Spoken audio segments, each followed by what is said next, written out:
A black screen on your MSI Modern 14 doesn't always mean hardware failure.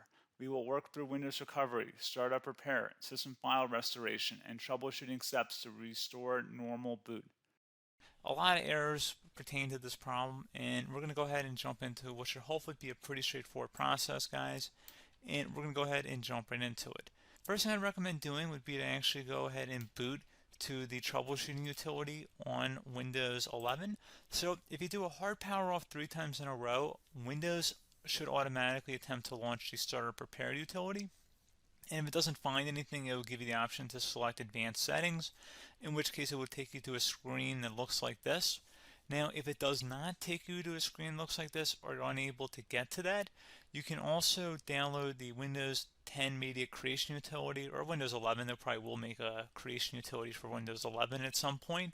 And it doesn't really matter, you can actually run the Windows 10 utility on Windows 11 as far as I'm aware.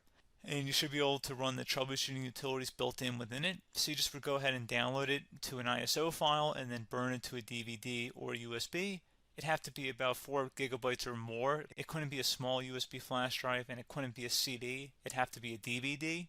And then you boot your computer from it. So depending on the computer manufacturer, you'd have to tap a different key on your keyboard in order to launch that menu, in order to select what boot drive you want to go off of. So it could be anything between the escape key, F2, F8, F12, for example, and those are the function keys on the top of your keyboard. So you may have to just do a little bit of trial and error. Shouldn't take you more than a couple minutes. Googling it would probably be best before you even begin. But anyway, we're ready to go ahead and jump right into it.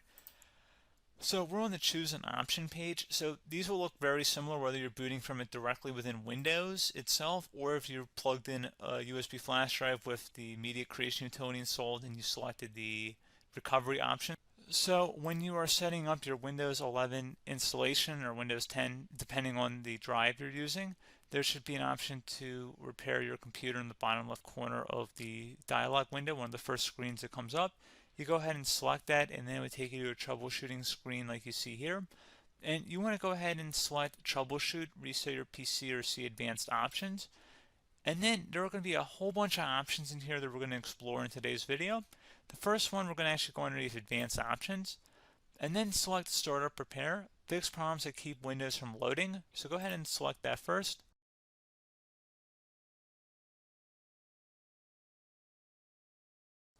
Okay, so you can see it could now repair our PC. That was our first option we could try. Something else, if we go back into advanced options here and then select troubleshoot, we're going to go underneath advanced options again. You can go ahead and actually access safe mode by selecting startup settings. And then if you select the restart button, you have the option on the screen select safe mode with networking, which will give you a key on the screen. It'll tell you which key to press to enter that. I believe it's the F7 key. It'll do that for you. I'm not going to go over that in today's tutorial because I don't really want to go into safe mode, but you're more than welcome to attempt that by going into here and then selecting restart.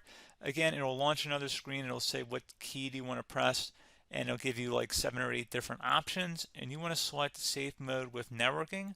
There's also an option for a command prompt too, but that's going to be something we're going to cover later in this video, and we don't even have to go through that in order to access it. So that's why I'm not going to really push for that, because unless you know exactly what's causing the problem, you probably don't need to go into safe mode. Unless you're trying to recover files, in which case then you definitely can go into safe mode, but we're trying to actually recover our computer here. So I hope that makes sense. Something else we can also try here as well would be to uninstall updates, remove recently installed quality or feature updates from Windows. So if you go ahead and select that, you can uninstall the latest quality updates, which generally is the more day-to-day updates. Feature updates are the less regularly released ones, like the big ones. I would equate it to service packs in like Windows 7 and Windows Vista and Windows XP. So larger updates that occur once or twice a year at most. And the quality updates are more just a regular update. So probably obviously depend, it'll take longer if you're going to try and uninstall the latest feature update versus quality update. And maybe you don't need to go back that far. So just giving you guys a couple of pointers with that.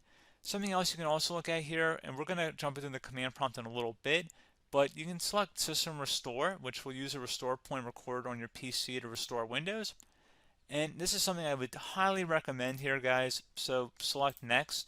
Assuming you have a restore point saved on your computer, you go ahead and select the most recently created one, and you'll select next, and then you'll select the drive. You shouldn't actually have to select the drive. You can scan for affected programs, but we're going to keep it all default here, and then we're going to select finish. So once started, system restore cannot be interrupted. Do you want to continue? I think we're going to select yes. I don't think we have anything better to do on our computer right now, so just give it a moment here to initialize. It will take a couple minutes to run, obviously depending on how large your hard drive is and how much is saved on the system restore point. So just give it a couple minutes here.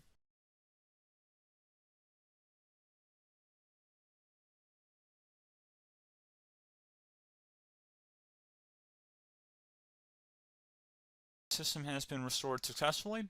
We're going to go over a couple different methods addition to that if that did not work. So I'm just going to pause the video and we're going to start back on the recovery screen that we started with.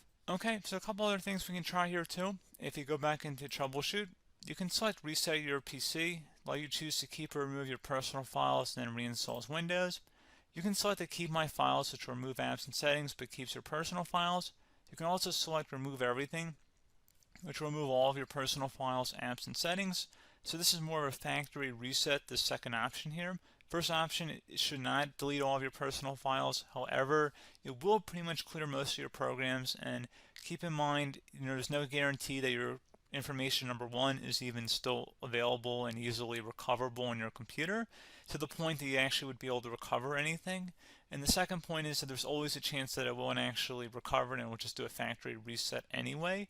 So there's no guarantee that actually would keep your files anyway. So I would recommend trying to get a recovery tool and backing that up first before selecting it anyway. But again, those are a couple different options. And then something else you can try here if you go back to the choose an option. Another option, if you go underneath choose an option and select troubleshoot, advanced options, and now select where it says command prompt. Okay, so the first thing we should do is type our main hard drive here. In most cases, it should be the C drive. So you just do a C colon and then hit enter on your keyboard. So once you're underneath the C drive, we're going to type in dir and then hit enter on your keyboard. It should have program files, users, and Windows all in there. That's how you know you're in the right directory.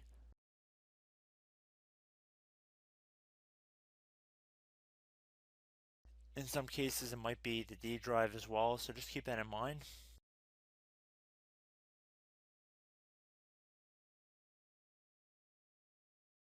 Next thing we're going to do is type in cd space / Windows / system 32 / config, and then you're going to hit enter on your keyboard.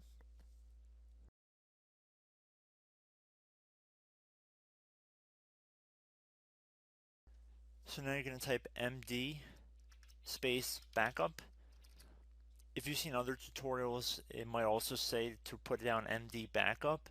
That's because the backup name is pretty common when you want to back something up. So you can name this whatever you want, doesn't have to be backup.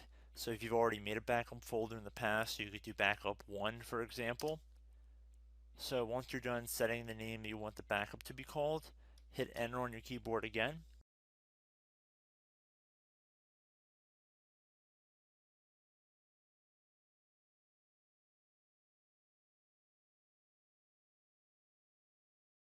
At this point you want to type copy, C-O-P-Y, space, then you want to do the star symbol above the 8 key, then do a period or a dot, whatever you want to call it, then another star sign, and then another space, and then type backup, and then hit enter on your keyboard.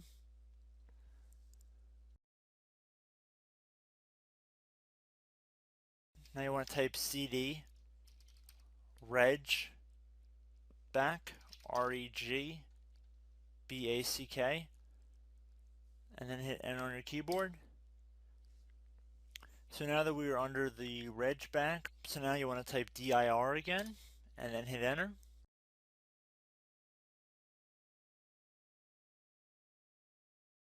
So now at this point we're going to type copy again. So copy, space, star sign, dot, another star sign, space, and then 2 dots. So we're going to type copy, space, star sign, dot, sign, star sign, dot, dot, and then hit enter on your keyboard again. So for overwrite, you want to overwrite all. So type A on your keyboard, so capital A, and then hit enter on your keyboard.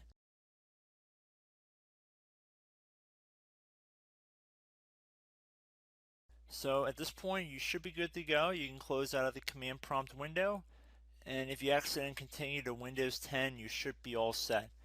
So I hope one of these 3 or 4 different methods we went through in this tutorial helped you guys out.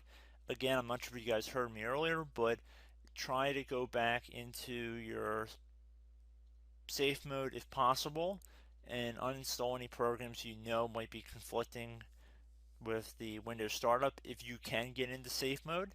So just keep that in mind. Something very simple like that could be blocking up everything. So again, I hope this tutorial helped you guys out, and I will catch you in the next tutorial. Goodbye.